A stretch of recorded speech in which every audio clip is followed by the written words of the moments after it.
Yeah, how are you going? How are you today? Look, Jack and John, or John and Jack, as we call ourselves, we're just starting up this program to help people get the most out of their belongings, how to keep a property really nice, how to not to stand out the best in the street, but how to get good value out of your products you buy and look after each thing really well, so you get that long life you get a long life out of products.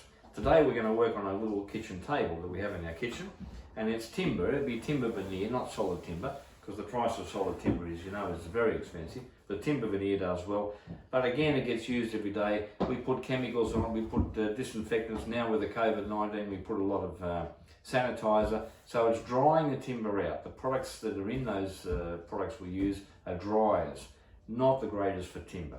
So we're going to show you how to simply bring back this piece of cabinetry to life, and we're going to use a nice oil, but it's got to be a clear oil with no colours, and it has to be food safe because we are working in a food environment. So keep that in mind. It's very important not to be putting petroleum-based oils on your food chopping boards or your bench tops. So we're going to show you. I just use a nice clear oil, which you can buy from your hardware stores or a lot of other products. Just deliberately put this on a paper towel. You can use microfiber cloths, but I find the paper towel the best because you can dispose of it. Probably a cloth you could wash would be better because it's probably a bit more environmentally better. But what I'm doing here with the oil, try to rub it into the grain, not in a circular motion. You can do that, but it's better to rub it into the grain. You're going to get a better rate of absorption. Just from my own experience, if you look after something, you're going to get a lot of life out of your product, and it's going to look good too. And you can see that, but you must make sure the surface is clean first.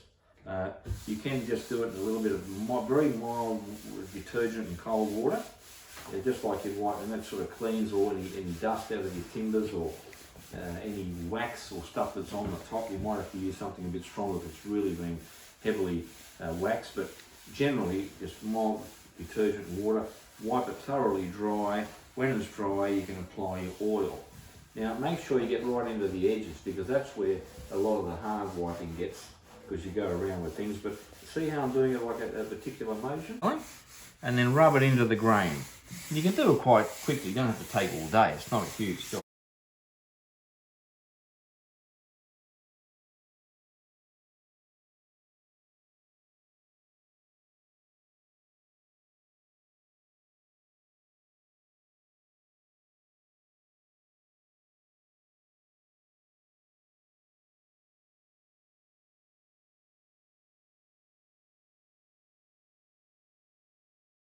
Oil. Okay, have a good day, and John and Jack will see you shortly. Morning guys, we're back on John and Jack's program, how to maintain and to look after and keep your vehicles. This time we're doing a second video taping. We were doing a timber tabletop before, now we're doing how to keep your Juco looking really good. Now there's a lot of ways you can keep your Juco looking good. All we do with this vehicle, I've washed this, Jack and me have washed this car with a bucket of cold water. We put a couple of drops of kerosene into the water. You don't have to do that. I do. I tend to think that's a good little tip, because the oil and the kerosene will give it a little bit of a shine and makes the water bubble on top as well, which will give it a nice bit of whack, like a bit of oil. That's what you're doing. You're putting a bit of oil in your Juco, but not enough to smear. If you put too much kerosene in the water, you will get a smear, and that's no good. Then it's hard. You've got to wash it off with detergents. So what we've done here with this car by the way is 13 years old. Mostly being garaged in its life, that's a big help. If you've got a carport or a garage, always put your vehicle in there. I see so many people leave their expensive vehicles out on streets. You work hard for your money, you want your car to last a long time, you don't need it to be looking like it's been sunburned after the second or first year of ownership. So what we're doing here, we've washed the car with a bucket of cold water, which is environmentally good because you're not using a lot of water to wash your car. You can wash an SUV or a four-wheel drive of this size easily with a bucket, unless it's really been out in the ranges and it's got mud. Then you need to use your hose and little gurneys. But in this case, where it's a city car mostly, a bucket every week or fortnight will keep it in tip-top shape. Once you've dried it with a good quality chamois, you'll get a finish like this. Now what we do now, we're going to show you, I just use a very old-fashioned product, and I know it's got some drying agents in it, but a lot of Jucos now are treated to to stop that, and especially when they put like a finish on top of the car when you buy it. We just use Mr. Sheen. You can use a light wax like turtle wax or something like that. You don't need to use a heavy cutting compound unless the car's particularly dry on the Duco. All we do is I use a weekly once over with Mr. Sheen that comes up like a mirror. So get yourself a good microfiber cloth, something that's nice and clean. You don't want any dust in it because you're going to leave that. Just not too much, you don't need a lot, just spray a little bit on. Just rub it on gently. Keep rubbing it on until you get a nice shine. You can see the wax in there. It will dry, and then just keep rubbing it gently. I don't like particularly circular motions. I'd rather just a nice wipe with your hand, and you'll see that comes up really well. Now if you do that with your vehicle and you keep it in the garage, you'll have it in showroom condition for most of its life. Now I've seen a lot of cars in their 30 and 40 year old where the Duco's looking terrific. So we'll just move on a bit more here. I'll show you a little bit more. But you can see how good that panel comes up. So we'll do this panel here. We're starting there. Just nice strokes. You can go a little bit around, especially when you've got to go around the water jets and things like that. Try not to get too much on that because that leaves a white mark.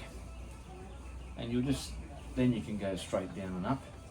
And then what I do, I come back over all this. You don't need a lot of Mr. Sheen because we're doing it regularly. It's not a dirty car. And then you can turn him over or another clean microfiber cloth and give it a great buffing.